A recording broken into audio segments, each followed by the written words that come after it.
Hello everyone, welcome back to the TJOmega channel for day 1120 of our daily content grind, and today I am answering a Patreon request, something I swore I had done, but I have searched my channel in multiple ways and I cannot find it.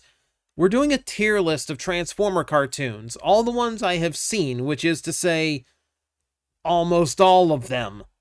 I have enough viewing of all of them to have at least an opinion and a grade on them. So yeah, we absolutely can do this as a tier list. I'm going to point out, I don't have an example image. I don't have the large one available at the moment because these images format weird and OBS doesn't like them. So you're just going to have to go with, like, we're talking about the one in the top left. I apologize to mobile users who can barely see it, but we'll try to make it as clear as possible what we're, the series we're talking about. Also, I haven't included anything that was just like promotional material or like a one episode one-off. So like Zone is not in here because it's one episode. Like little shows like that are not accounted for. Web series are not accounted for. It's basically anything I can look at and qualify as a cartoon series to some degree. So it's a completely random order. What we'll be talking about in at what time. We have our traditional tier list of Holy Grail, Premium Price, Retail Release, Bargain Bin, and Flea Market. No one wants to end up in the flea market. But then again, we are starting with the Transformers War for Cybertron trilogy from Netflix. So, now, if I take out the characterization issues, Beast Megatron is absolutely not a good character at all.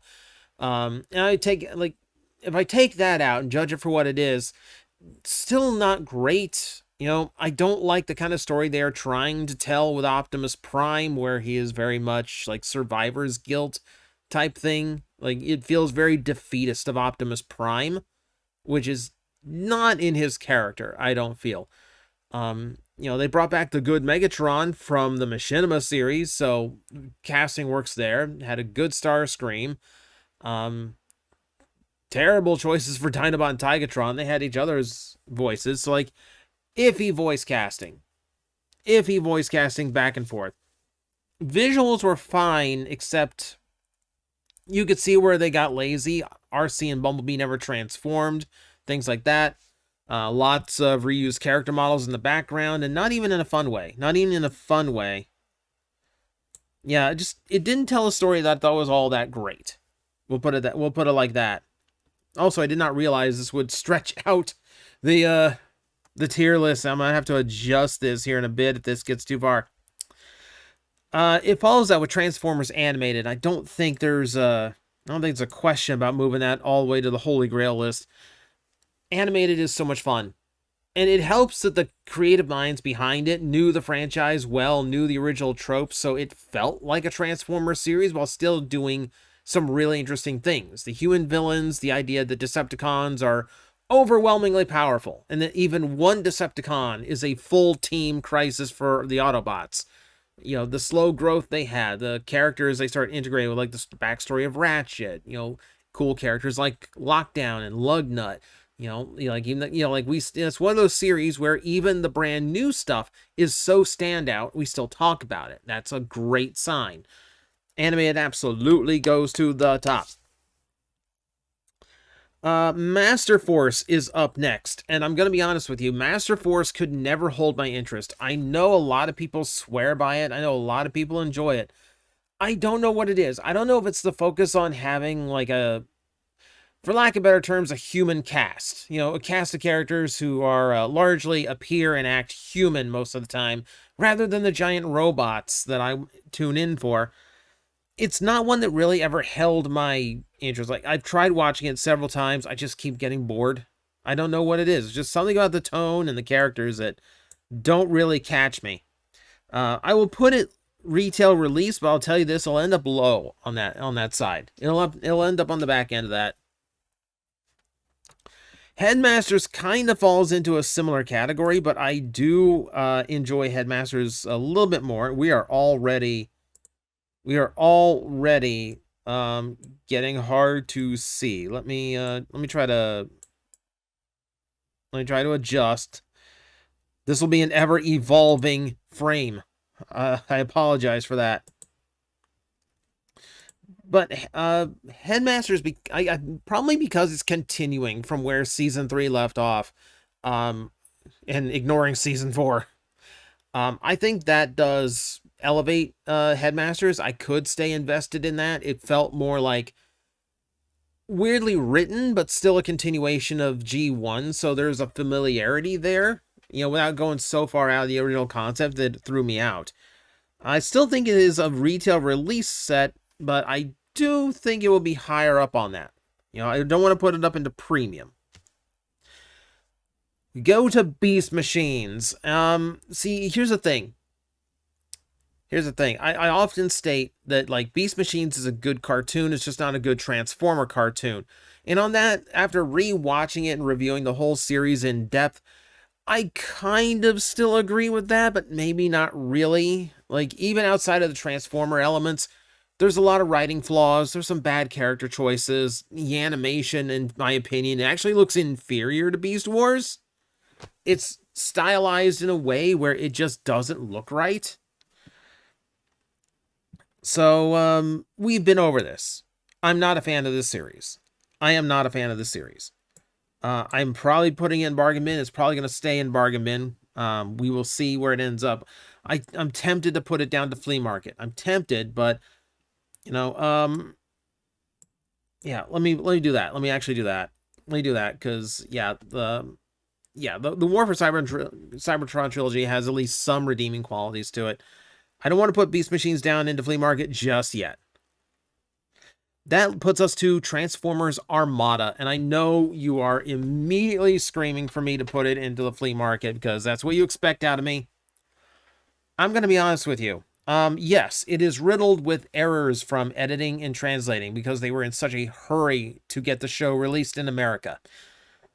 That makes it suffer. And yeah, some of the voice work is a little bit iffy sometimes.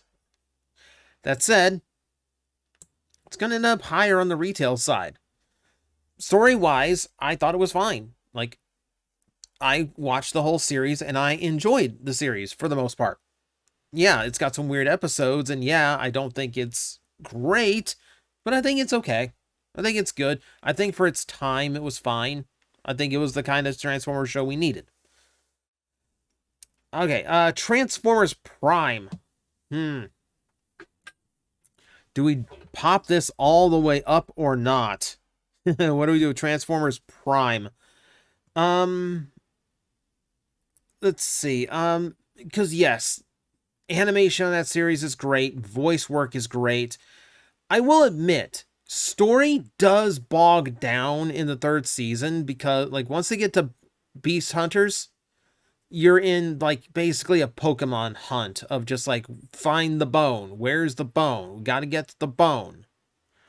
And it does get a little bit monotonous.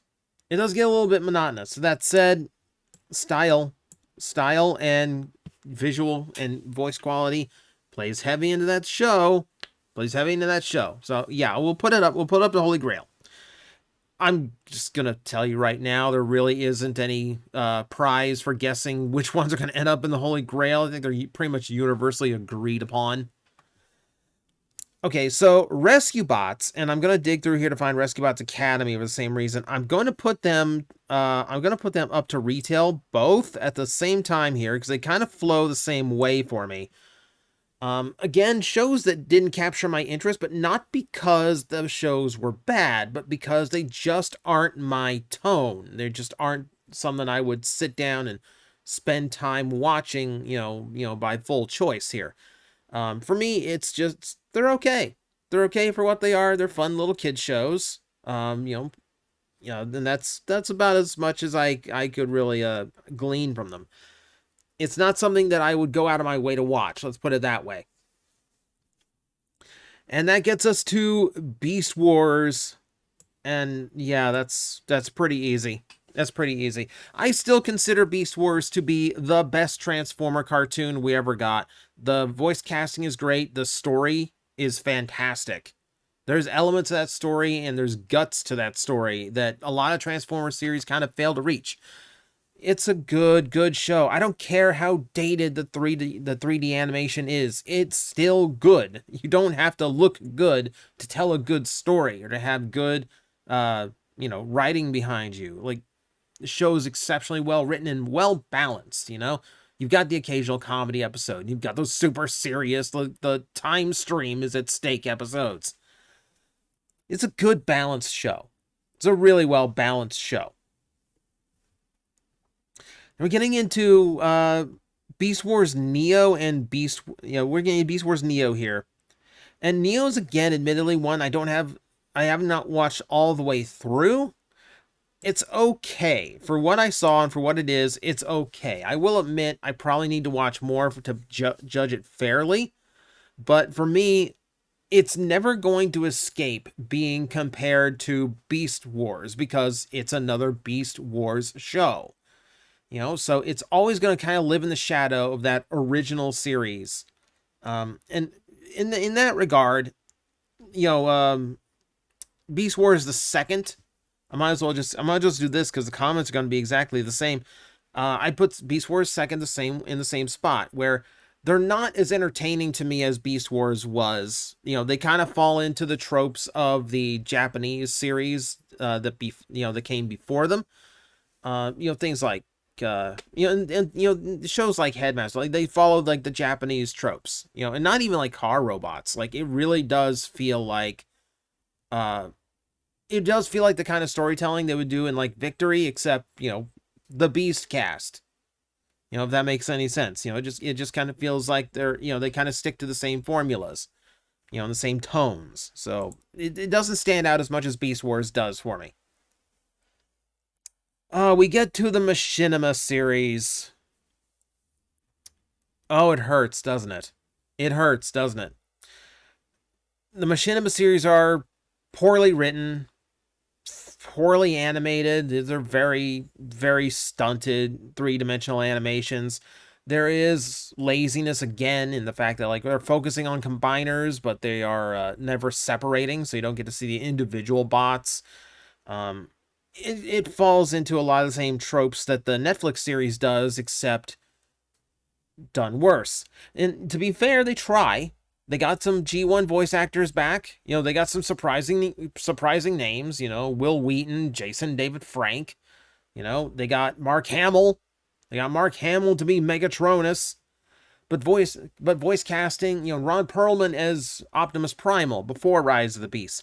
But good voice casting does not make up for poor writing. It's just how it goes. And the series is, unfortunately, very poorly written. Outside of Megatron. I think the Megatron is fantastic. But the show itself on the whole, yeah, it's not a good show. It's just not a good show. And I have to adjust my window again. Because this is just... Oh, wait, I can't do it any further. I can't do it any further. My window cuts off. I run out of window.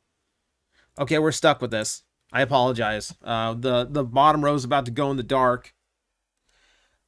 Transformers Robots in Disguise. This is 2015's version. I feel like this is, again, a show that suffers because of the show that came before it. Because it's following up Transformers Prime.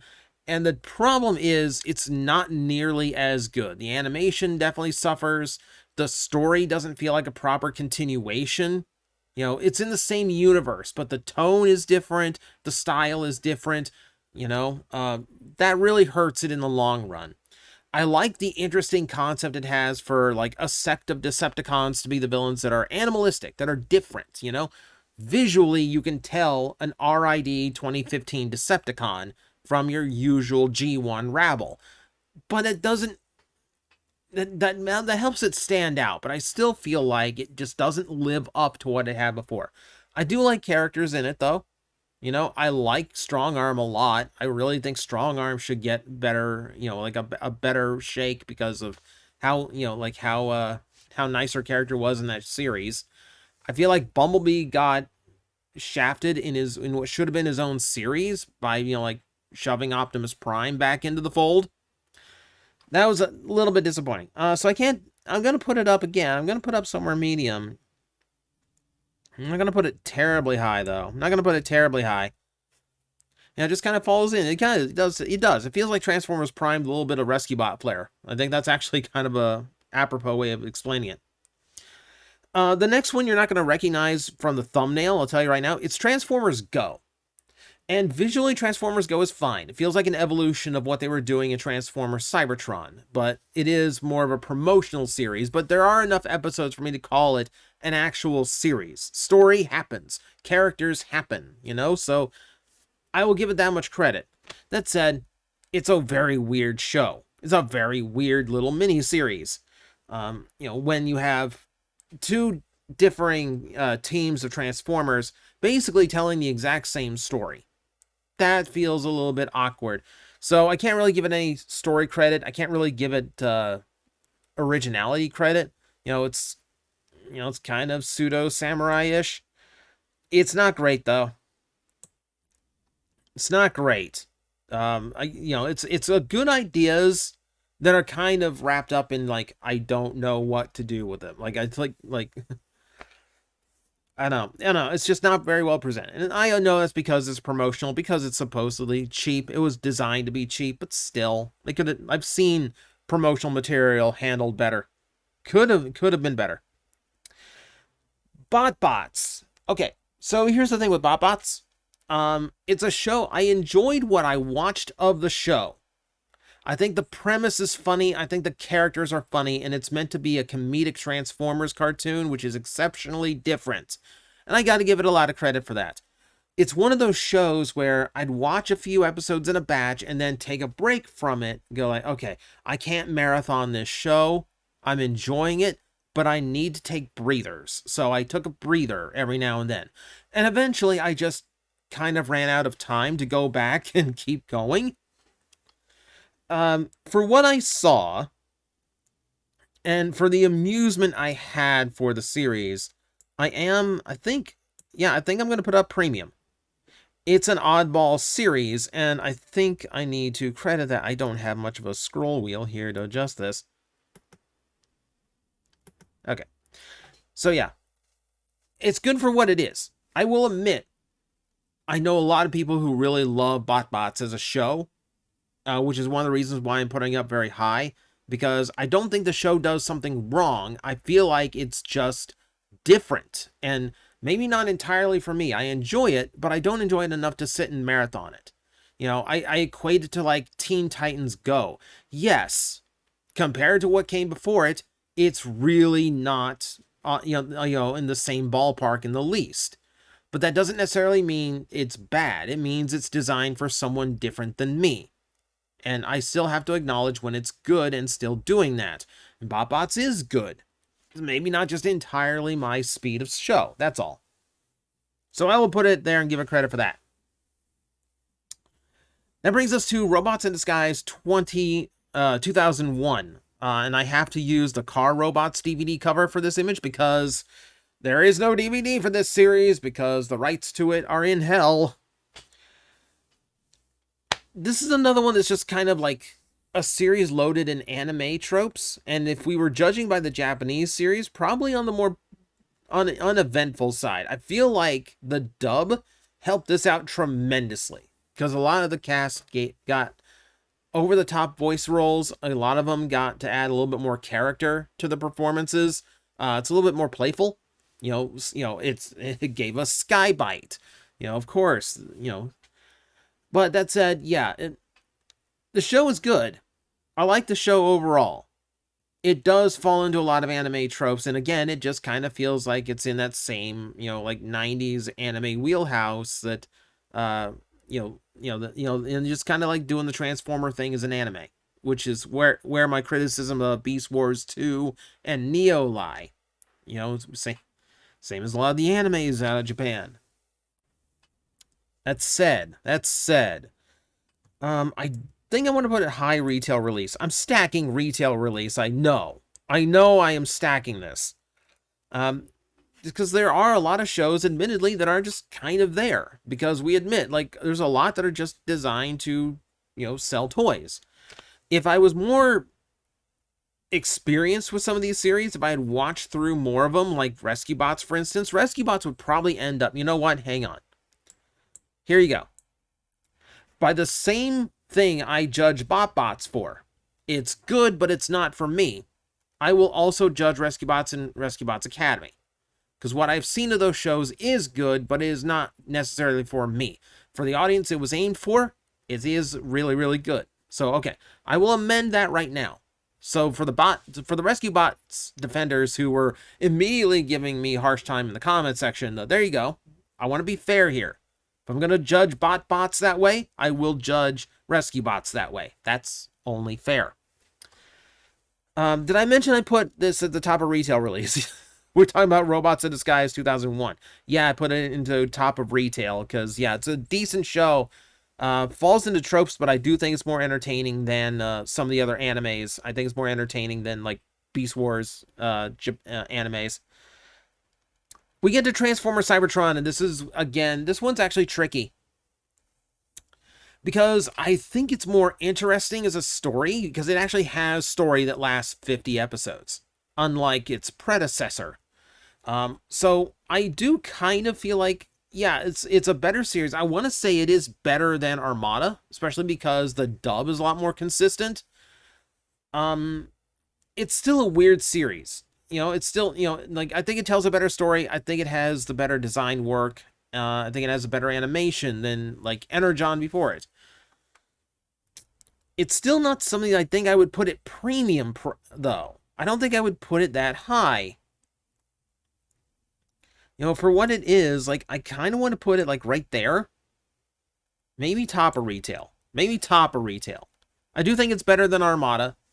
I do think it's better than Armada because, like, you are doing different things other than just going and hunting down mini-cons. That was, you know, a third of that series.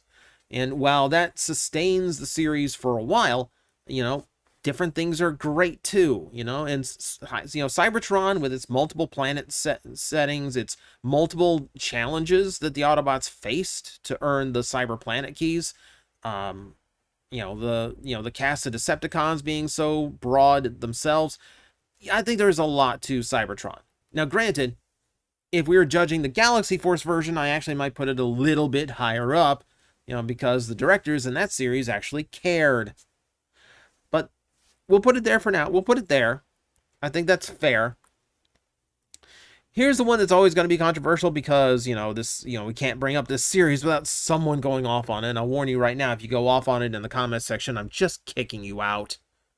You don't waste your time typing it. I'm already on you. Earthspark, I think, is a really good series. I think the human cast is well written. I think it's telling a unique story for the Transformer cartoons. I like the treatments that a lot of the classic characters are getting, and I like the new cast of Terrans. They are fun characters that add some new stuff to the Transformer mythos. I like all of that. Now, if we were judging this based on Season 1, I would probably put it up to Holy Grail. I really, really liked Season 1 of Earthspark. But now we have 10 episodes of Season 2, supposedly more on the way soon. And if I look at that, I go, I can't put it at Holy Grail. I can't say it's one of the best anymore, because Season 2 so far is dropping the ball. There's some fun episodes in it, but there's a lot of episodes that are doing really nothing. And a lot of them just kind of feel like we're treading water and not really accomplishing anything and not telling a great story. I'll put it top of premium. I will put it at top of premium, but yeah, I can't put it any higher. I'm hoping Season 2 rebounds, and if I ever have to do this again, we will bump it up. But for now, premium's fine. Brings me to Transformers Energon right in the flea market, and I'm not even debating that. I'm not even, like, mulling that one over in my head. Energon is so freaking boring. Energon is so boring. The CGI animation in that series is absolutely lifeless. A lot of times, the voice acting is lifeless because the director didn't care. They were producing a show to sell toys. Just say your lines and move on to the next script. And I know that's what happened because I've asked Scott McNeil, who was on every episode of this series, and that was his report. Sometimes you just have a director who can't push the cast to give a strong performance. When consummate professional Gary Chalk is in the booth, and you can hear in some episodes where he shouts Optimus Prime super mode. And you know he did that in every episode of Armada. He's done that in all these episodes of Energon. He's probably said it 70 odd times before he, gets to this episode, where I distinctly remember an episode where he sounded half asleep for it. Like he's so bored of saying it. And when you have a bad director who doesn't care about the product, there's no one in there to push Gary and go, can you try and give me a little bit more energy? Give me a little bit more energy. I don't know. I don't believe that you're going into your super mode. Energon sucks. It's a boring story, and then 20 episodes of, and then like 15 or 20 episodes where we're just kind of floating in space waiting for more story and plot to show up, and it's not showing up. The show basically forgot to finish the show. They forgot to have a show in the middle of the show. Frustrating. All right, we're getting into Transformers Victory. And now, I will be completely fair. I am extremely biased because I do love certain characters in the series. Star Saber, I love. I like I really like Dino King. The Dino Force. I want to be fair here and acknowledge that yes, it also is very Transformers but anime, which is how I've judged a lot of these, because I feel like it kind of diminishes the storytelling a little bit. It doesn't feel like a Transformer story. It doesn't feel right. That said, I do think Victory is the better balanced of them. I do think it is the better of those series. I will be fair and put it into retail. I do get more enjoyment out of Victory than I did Armada, but not quite as much as Robots in Disguise. It's a good series that I can enjoy watching. And I have some very, very strong characters in there. But I will admit, it's not telling the strongest of stories, and it is still very much in that lieu of like, we're doing Transformers but anime, and we're doing it mostly to just sell toys. So like getting out of that mindset. I'm gonna put it right there. I'm trying to be as fair as I can. That's gonna bring us to Cyberverse. This is one I feel like a lot of people slept on.